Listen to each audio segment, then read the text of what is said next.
7월 시작되면서 성도들과 어떻게 하나님 말씀을 좀 나눌까 생각을 좀 했어요.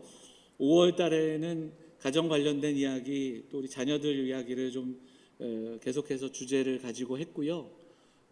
그 다음에 6월에는 기도의 달을 우리가 보내면서 기도 이야기를 좀 계속 나눴습니다. 기도에 담겨져 있는 의미, 우리가 기도한다는 건 어떤 것인가, 그리고 또 무엇을 위해 기도해야 하는가를 반복해서 나눴죠.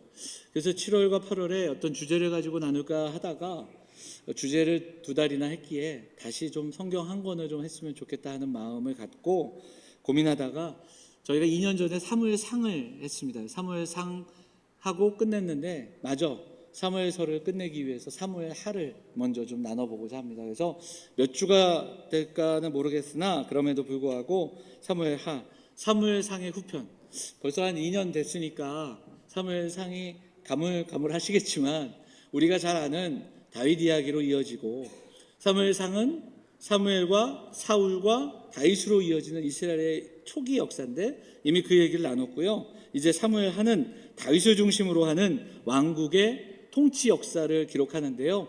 이거를 이렇게 연속으로 한 절 한 절 몇 절씩 강해야 하는 것보다는 다윗의 삶을 중심으로 우리가 이 삶을 좀 나눠서 길지 않게 이 사무엘하를 나눠보고자 합니다. 자, 그런데 이야기를 시작하기 전에 사무엘 상하를 한 번 더 이야기를 좀 나눠보자면 이렇습니다. 사무엘 상과 사무엘하는 원래 한 권이었습니다. 히브리 성경에. 다윗을 중심으로 이 성경을 한번 보면 사무엘 상은 다윗이 등장하지만 다윗 전에 사무엘이 등장하고 사무엘을 통해 기름 부음 받은 왕의 이야기.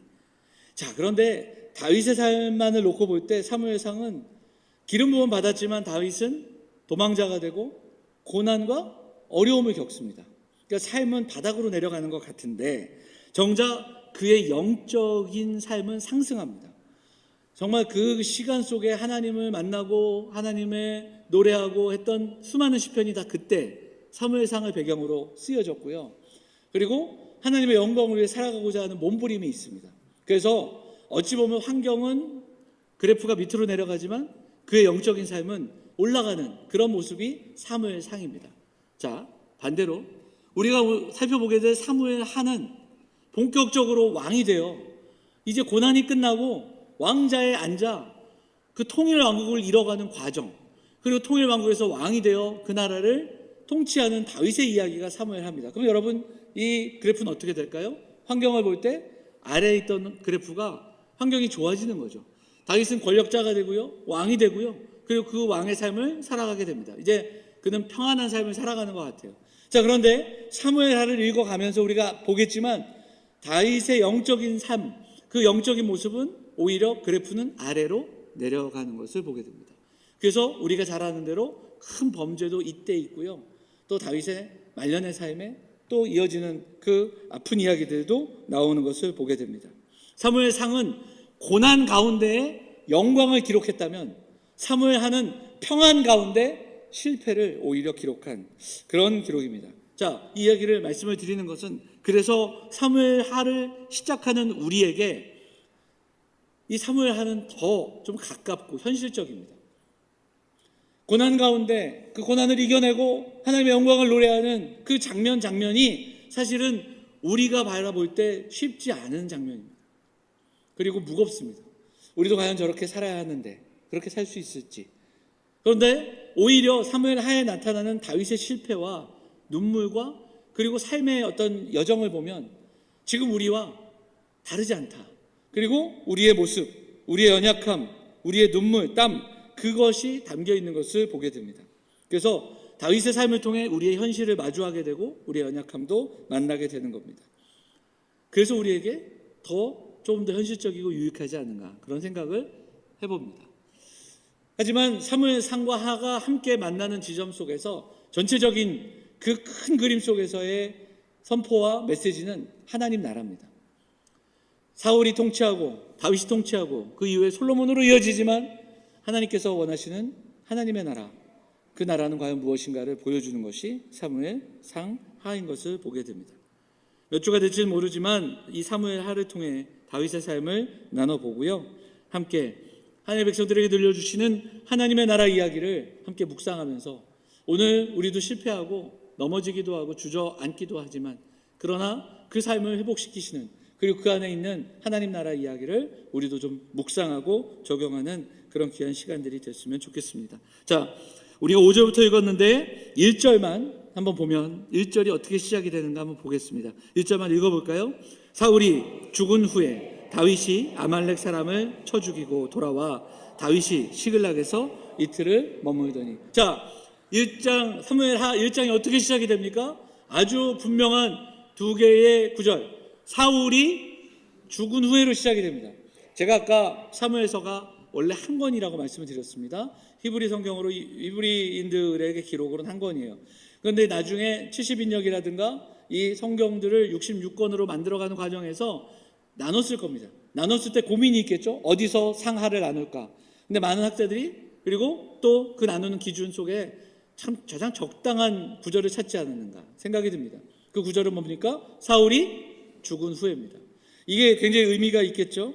사울의 시대가 끝이 나고 다윗의 시대가 시작이 된 겁니다. 또 의미가 있겠죠.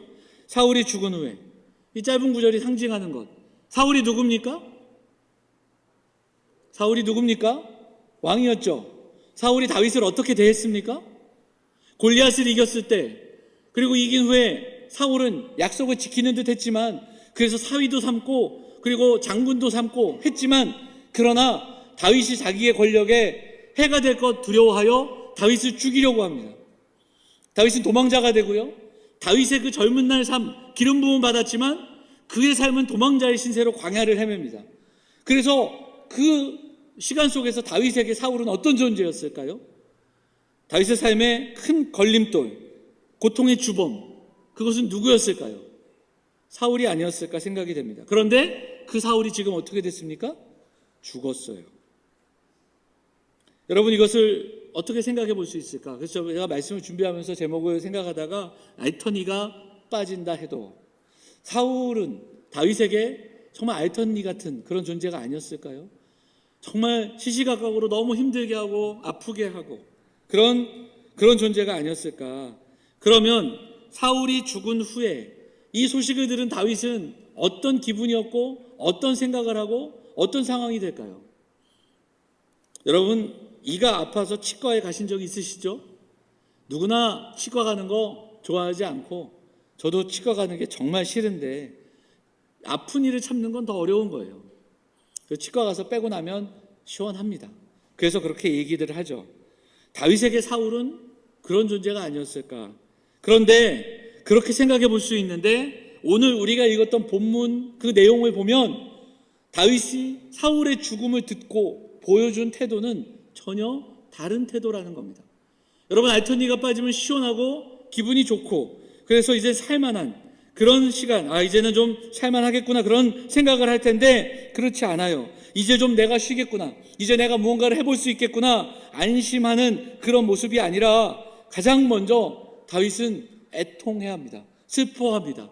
이것을 이웃 그리고 또 가장 가까운 사람의 죽음같이 대합니다.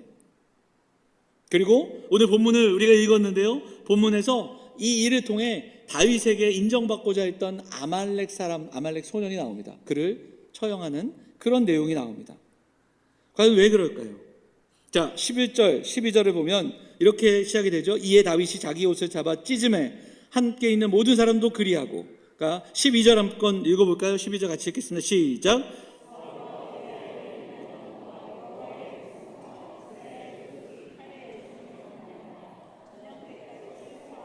울며 금식하니라. 슬퍼했습니다. 물론 여기에는 요나단과 많은 백성의 죽음도 있기에 슬퍼했지만 다윗은 사울의 죽음 앞에 슬퍼하고 애통해하고 금식했다. 그렇게 이야기하고 있습니다.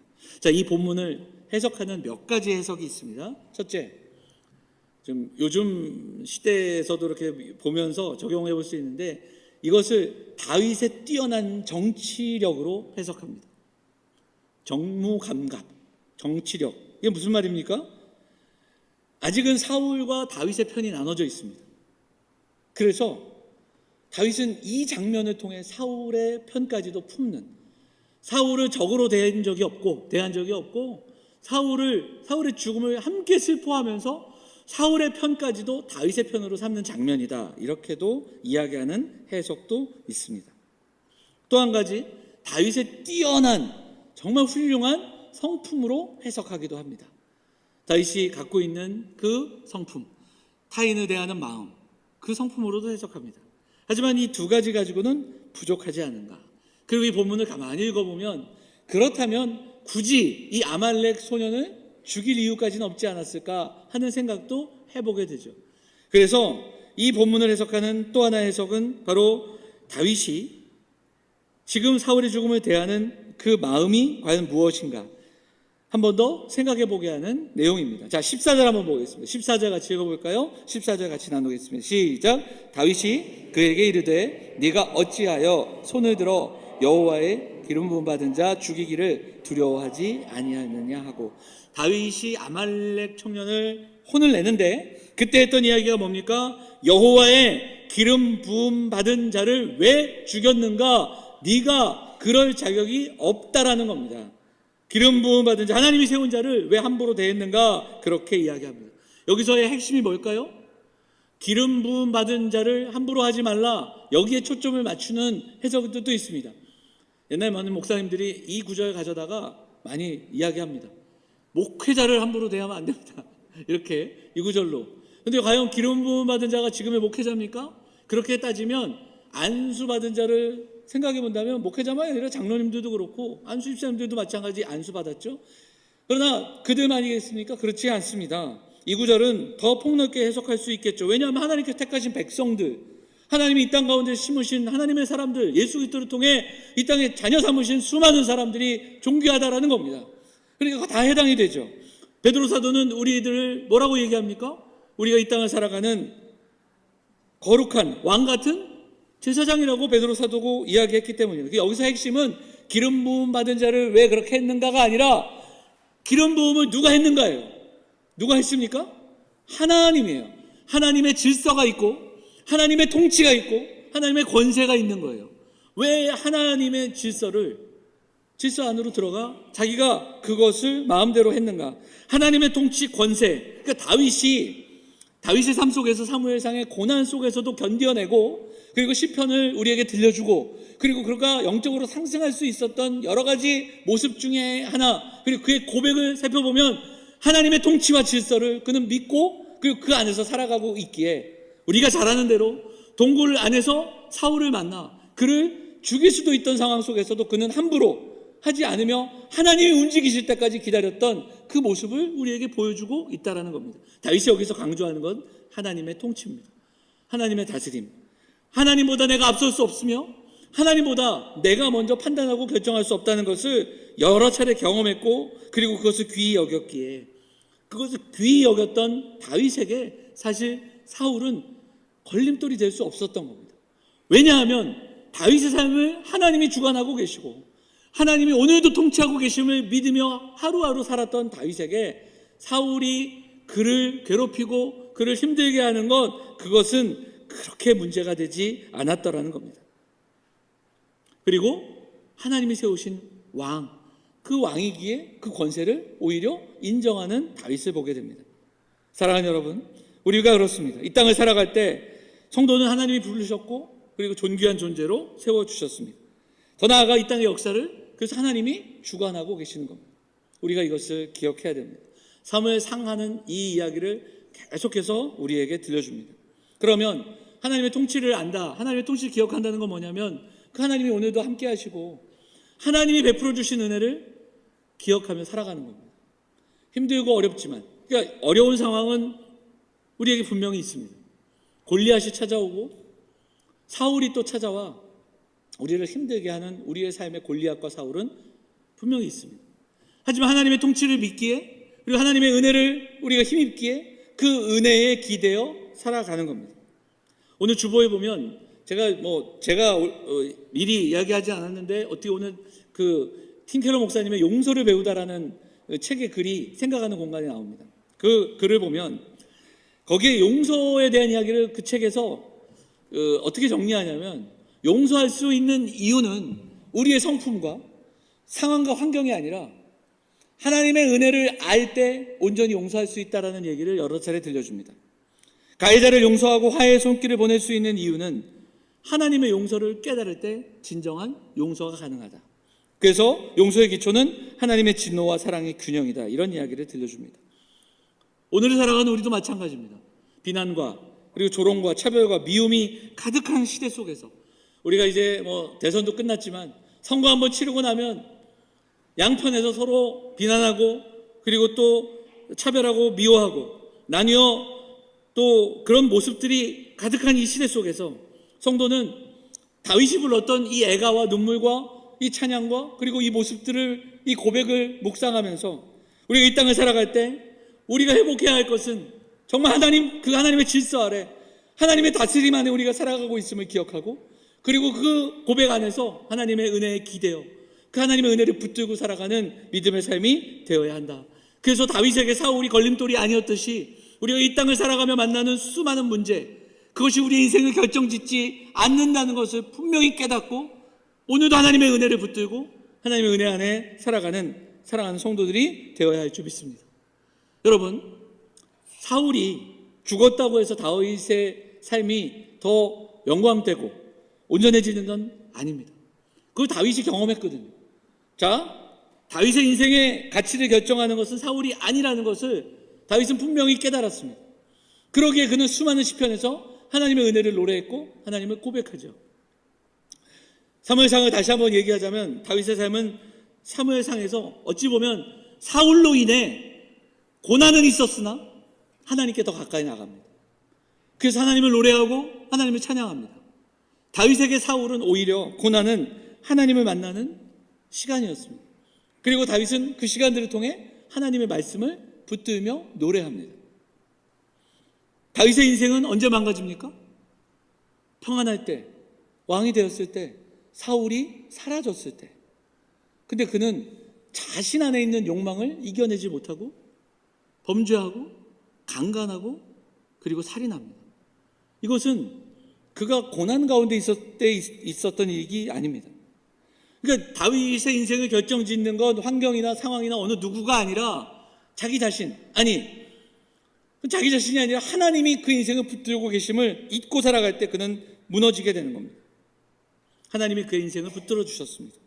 그것을 알았고 그래서 환경이 어렵고 힘들어도 하나님께 나아갈 때 영광스러운 삶을 경험했고 하나님의 말씀을 외면한 채 욕망의 귀를 기울일 때 그의 삶이 비참한 삶이 되었다는 것을 묵상하게 됩니다.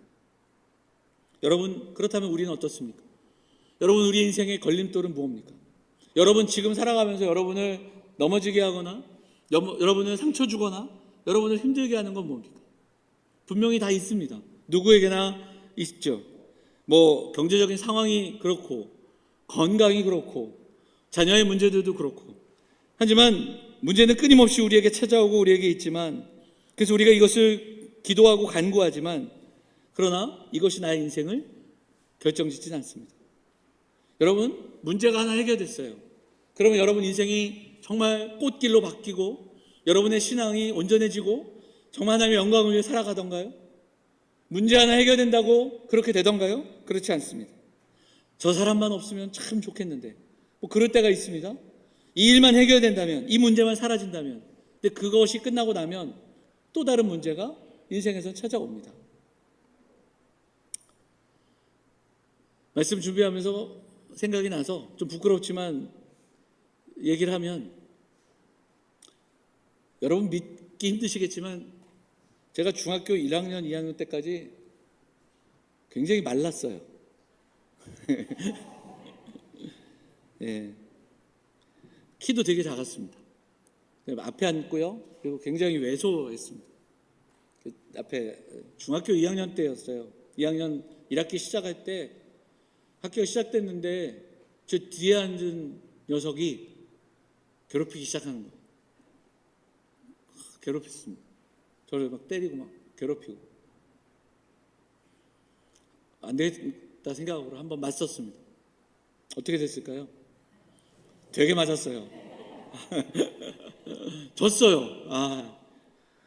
그 다음에 더 괴롭히는 거예요. 너무 힘든 일부 예배 때도 얘기하면서 저 사실 이거 사모도 모르는 비밀인데. 자, 그런데 1학기 마치고 여름방학이 끝나고 나서 2학기가 시작이 됐는데 학교에 갔는데 얘가 전학을 간 거예요. 이 친구가. 할렐루야. 저 하나님께서 저에게는 새로운 날이 찾아왔죠. 야, 나를 그렇게 괴롭히던 애가 전학을 갔으니 이제는 정말 학교 다니는 게 행복하고 너무 좋은 거예요. 근데 그게 끝이 아니에요.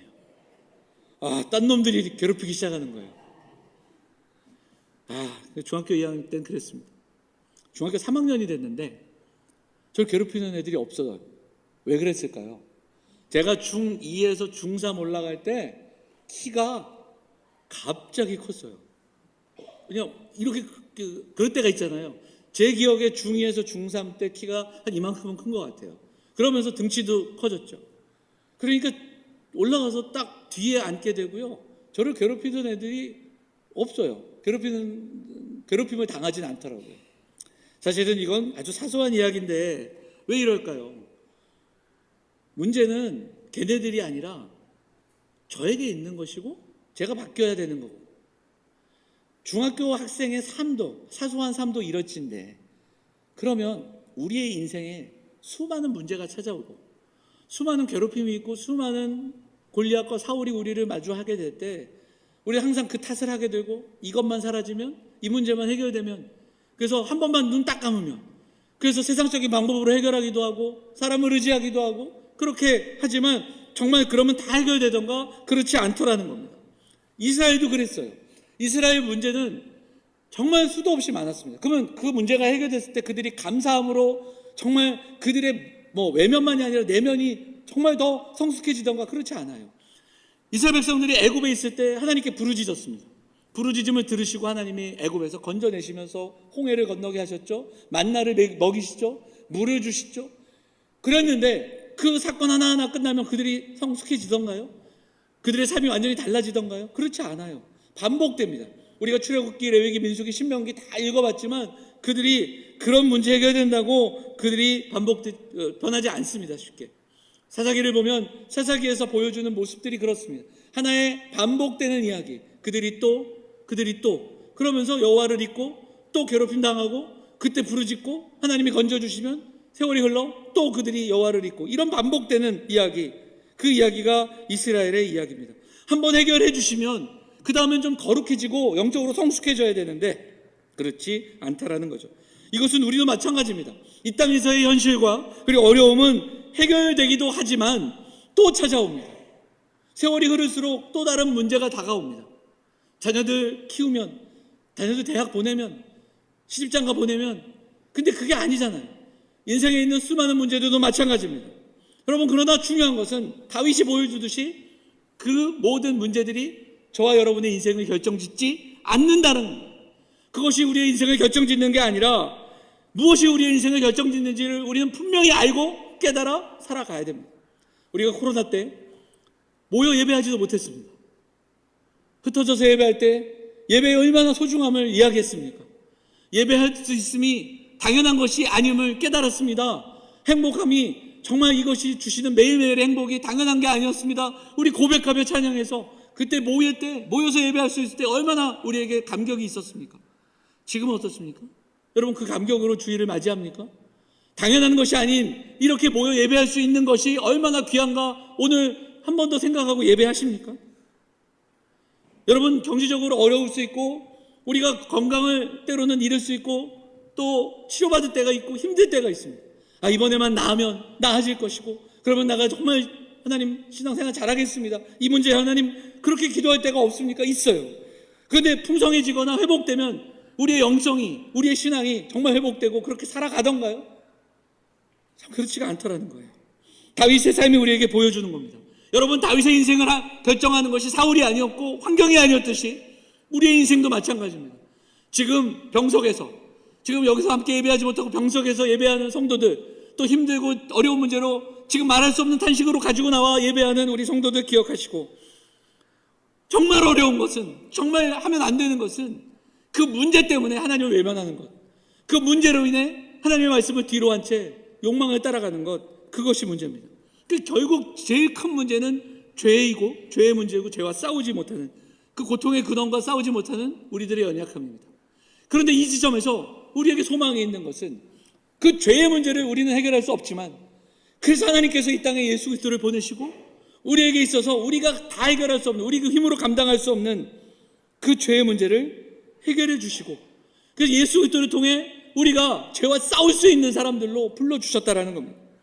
우리의 힘으로 할 수 없지만 이미 이기시고 승리하신 예수 그리스도 믿고 예수 안에서 살아갈 수 있는 이 놀라운 복음의 그 능력을 우리에게 주셨음을 믿고, 오늘 어렵고 힘들지만 주 예수 그리스도의 이름으로 일어서시고 주 예수 그리스도의 이름 부르며 기도하고 찬양하는 사랑하는 성도들, 그래서 나는 비록 연약하지만, 비록 지금 힘들지만 예수 그리스도로 인해 성도이며 거룩한 백성으로 살아갈 수 있음을 기억하고 그 믿음으로 다시 한번 하나님의 도우심과 하나님의 질서와 하나님의 통치 아래 살아갈 수 있는 사랑하는 성도들, 영암의 가족들 다 되시기를 간절히 소망합니다. 우리는 연약하지만, 그래서 넘어질 수 있지만 포기하지 않는 이유는 그리스도께서 그런 우리를 위해 십자가를 지시고 우리가 감히 해결할 수 없는 그 죄의 문제, 그래서 우리가 하나님을 아버지라 부르게 하시고 그리고 그 주님 그 곁에 설 수 있도록 예배자로 불러주셨기에 이제 우리가 그 눈에 보이는 상황으로 인해 흔들리거나 또 넘어질 것이 아니라, 그래서 오늘 전심으로 예배하고 오늘 그래서 그 전심으로 주 예수 그리스도의 이름으로 기도하고 나를 향한 사랑을 확인하고 그 은혜 안에 살아갈 수 있는 사랑하는 성도들이 되어야 할 줄 믿습니다. 물론 삶의 자리로 가면 능력주의, 성과주의, 결과를 중요시하는 세상을 살아가고 있기 때문에 더 열심히 살아야 되고 더 많은 것들을 준비해야 되는 참 필요한 사회를 살아가고 있지만, 그러나 그 속에서 살아가게 되면 우리가 그 속에 모든 것을 따라가다 보면 지칠 수밖에 없고요, 골리앗 때문에, 사울 때문에 낙심할 수밖에 없고요, 그리고 그 사울과 골리앗 때문에 일희일비하며 그렇게 살아가게 되는 겁니다. 그렇게 되면 타인을 향한 긍휼과 환대의 삶은 생각할 수 없는 겁니다. 그래서 나의 사울이 잠깐 사라지고 안 보이면 기뻐하고요, 그리고 또 다시 또 만나게 되면 또 낙심하며 살아가는 것이 우리들의 모습이 될 수 있습니다. 때로는 그 연약함을 감추기 위해 좀 더 멋진 사람으로 포장하고자 하기도 하고요, 그리고 내 안에 있는 그 죄의 쓴뿌리들 대충 덮어 살아가려고 하는 것이 우리들의 모습이 아닌가도 생각해 보게 됩니다. 사랑하는 여러분, 우리는 오늘 예수 그리스도의 이름으로 예배하는 사람들입니다. 나의 약함을 가지고 주님께 나아가 주님의 그 은혜로 말미암아 나는 깨어지지만 질그릇 같은 아이지만 그런 우리를 쓰시는 하나님의 은혜를 한 번 더 묵상하고 그리고 그 은혜 안에 나아가는 사랑하는 성도들이 다 되시기를 간절히 소망합니다.